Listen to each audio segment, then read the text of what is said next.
Welcome to Abrar electrical world YouTube channel.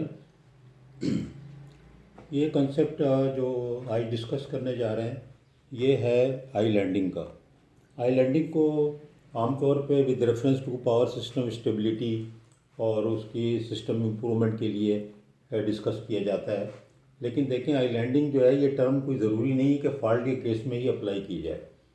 I landing जो है normal system operation जो होता है उसके अंदर भी ज़रूरत के तहत की जाती है। जिस वक्त कि आपके पास सप्लाई एंड डिमांड का प्रॉब्लम होता है, आपके पास सप्लाई कम होती है और आपकी डिमांड ज़्यादा होती है और आप चाहते हैं कि एक पर्टिकुलर स्टेशन से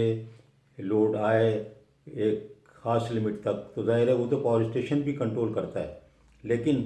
चूँकि सिस्टम में वेरिएशन होता रहता है और लोड हर वक्त कंट्रोल करना होता है, तो बाज़ औक़ात ये भी बेहतर होता है ऐसे केसेस में जबकि सारे जनरेटर जो है बिल्कुल अपने फुल लेवल पे काम कर रहे हों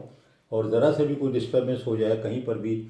तो सारे के सारे स्टेशन जो है कि जिसे कैस्केडिंग की टर्म कहते हैं, एक के बाद दूसरा ट्रिप होता चला जाए, उससे बचने के लिए अलग अलग भी सिस्टम को रन किया जाता है। उसको कहते हैं आई लैंडिंग। अब मिसाल के तौर पे एक सिंपल मिसाल ले लें कि एनटीडीसी और के इलेक्ट्रिक की, तो वो हुकअप हो रही जामशोरों पे, तो वहाँ से अगर आपकी जो सर्किट आ रहे हैं वो अगर हमें आई लैंडिंग करनी हो तो हम वहाँ से ऑफ कर दें सर्किट को और वापडा और के इलेक्ट्रिक अलग अलग अपने अपने सिस्टम रन करेंगे और पूरा पाकिस्तान में टोटल ब्रेकडाउन जो हो जाता है वो नहीं होगा। लेकिन लोड तो उनसे लेना होता है हमको, तो इसलिए हुकअप करते हैं और हुकअप करने के बाद जो है वो के इलेक्ट्रिक वाले उनसे जो लोड लेते हैं उसको सारे सिस्टम में वो ग्रिडों पे डिस्ट्रीब्यूट होता है। लेकिन जाहिर है कि अगर आप ऐसा करें कि अगर एक फ़र्ज करो कि ये यहाँ से एक स्टेशन है, एक ही स्टेशन है, बिजली लेनी इनसे ज़रूरी है और हमें ज़रूरत है इस वाले सिस्टम को, ये किसी और का सिस्टम है, ये किसी और का सिस्टम है, तो हम ये कर सकते हैं कि ये सारे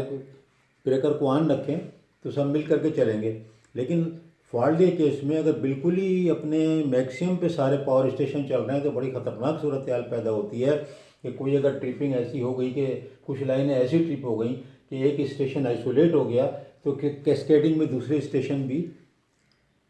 के जो जनरेटर हैं वो भी आउट ऑफ सिंक्रोनिज्म चले जाते हैं और वो भी ट्रिप हो जाते हैं। ख़ासतौर पे जो ये माइक्रो ग्रिड का कंसेप्ट है, जहाँ छोटे छोटे power plant, solar plant, hydel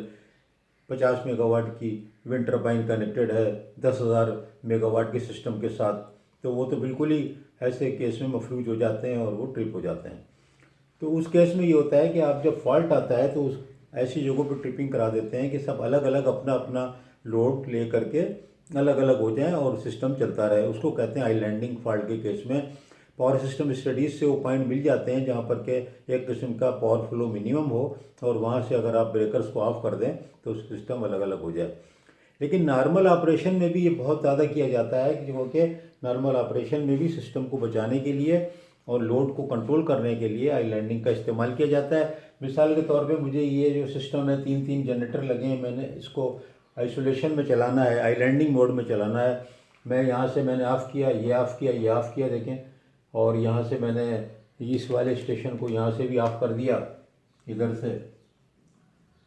तो ये जो स्टेशन था ये वाला यहाँ से तक लोड ले रहा है, यहाँ पर कोई लोड है उसको भी लोड को ले लेगा। और यहाँ से अगर मैंने ऑन ऑफ किया हुआ है तो ये अलग हो गया। ये जनरेटर को देखें, यहाँ पर ऑफ़ कर दिया, यहाँ ऑफ़ कर दिया, यहाँ ऑफ़ कर दिया, ये अलग अपना लोड ले रहा है। इसी तरह ये स्टेशन जो है ये यहाँ से मैंने बंद कर दिया, ये बंद कर दिया, बाकी ये लोड ये ले रहा है, यहाँ पर भी लोड है, ये ट्रांसफार्मर लगा हुआ है, ये लोड है, यहाँ पे अपना लोड है, ये लोड है, ये लोड अब इसके ऊपर आ गया। तो इस तरह आप देखें मुख्तलिफ जगह पे नॉर्मल ऑपरेशन जो जो लोग ऑपरेट करते हैं सिस्टम को, जो लोड डिस्पैच सेंटर में या नेशनल कंट्रोल सेंटर में,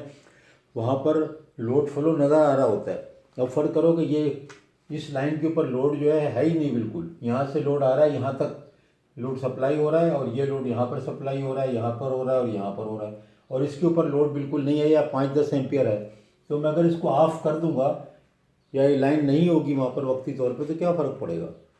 तो इस तरह, लेकिन ये फ़ायदा होता है कि अलग अलग हो जाने में कि अगर कोई ऐसी ट्रिपिंग आती है और हर चीज़ फुल लोड पे चल रहे हैं सारे स्टेशन, तो फिर वो स्टेशन बच जाते हैं ट्रिप होने से कैस्केडिंग मोड में, एक के बाद दूसरा, दूसरे के बाद तीसरा ट्रिप नहीं होता, जो अक्सर आप देखते हैं तो पाकिस्तान में होता है। तो अगर आई लैंडिंग मोड में चलाएँ, पावर सिस्टम स्टडीज़ के बाद ये पता रखें कि कौन सी जगह ऐसे हैं जहाँ पर कि आप सिस्टम को अलग अलग रख के चला सकते हैं, तो बड़ा फ़ायदा है। नुकसान क्या है, डिसएडवांटेज ये है कि अभी तो ये होता है ना कि जब लाइटली लोडेड मामलात हैं तो कहीं पर भी कोई लाइन या कोई स्टेशन, कोई ट्रांसफार्मर ट्रिप होता है, दूसरे स्टेशन उसकी बिजली ले लेता है, तो सिस्टम के ऊपर किसी किस्म की ट्रिपिंग आने से कोई बिजली का ब्रेकडाउन नहीं होता। लेकिन अगर आप उसको मिला के चलाते हैं और अगर बिल्कुल सब चीज़ हेवीली लोडेड है, उस केस में ट्रिपिंग होती है तो फिर सारी ट्रिपिंग हो जाती है। तो ये बड़ी ऑपरेशनल टेक्निक्स वाली बात है। और as a senior engineer and operation engineers, power plant engineer and load dispatch engineer, और मिलके जो स्टडीज़ करते हैं और जो उनका तजुर्बा होता है सिस्टम को चलाने का, जो रीडिंग ली जाती है आधे आधे घंटे के बाद, हर वक्त रीडिंग लेते हैं ना, उससे बात मालूम होती है कि कौन सी कहाँ से लोड जा रहा है, कहाँ फ्लो हो रहा है, और उन पॉइंट पे आप सिस्टम को अलग अलग चला सकते हैं। तो उसको कहते हैं आइलैंडिंग। तो आइलैंडिंग का मतलब सिर्फ ये नहीं है कि उस केस में आप कर रहे हैं जबकि फॉल्ट आएगा तो आउट ऑफ स्टेप ट्रिपिंग, जो मैंने आपको अलग लेक्चर में बताई है, उसके थ्रू ट्रिप करा के आप सिस्टम को अलग अलग कर देंगे। आप सिस्टम को अलग अलग चला सकते हैं वक्त ज़रूरत, और जबकि सारी चीज़ें अगर फुल लोड पर चल रही हों, जैसे कि डिमांड सप्लाई हमारे यहाँ बड़ा प्रॉब्लम होता है, तो कहीं पर ज़रा सा भी कोई चीज़ स्मॉल डिस्टर्बेंस भी आता है तो बहुत सा सिस्टम आउट हो जाता है कैस्केडिंग में। तो वो चीज़ से बचने के लिए आइलैंडिंग का इस्तेमाल करते हैं। लेकिन ये डिपेंड करेगा ऑपरेशन इंजीनियर्स की अपनी सलाहियत पे, सिस्टम स्टडीज़ पे, एक्सपीरियंस पे, और तब जाके कोई इंटेलिजेंट सोल्यूशन उसका निकलता है। यानी एडवांटेजेस भी है, डिसएडवांटेज भी होते हैं। तो बहुत बहुत शुक्रिया। उम्मीद है कि ये आप आइलैंडिंग का कंसेप्ट मैंने क्लियर करने की कोशिश की है, क्योंकि मैं देखता हूँ बहुत से लोग सवाल करते हैं, वो आइलैंडिंग को हमेशा किसी न किसी पावर सिस्टम स्टेबिलिटी या डिस्टर्बेंस या फॉल्ट से जोड़ के समझते हैं कि आइलैंडिंग करनी होती है। नहीं, आइलैंडिंग आप नॉर्मल भी कर सकते हैं और इस तरह सिस्टम रन करते हैं। मैंने खुद भी रन किए हैं, करवाए भी हैं। तो ये ज़रूरी नहीं है कि फॉल्ट आएगा तो फिर आप आइलैंडिंग करेंगे। बहुत बहुत शुक्रिया।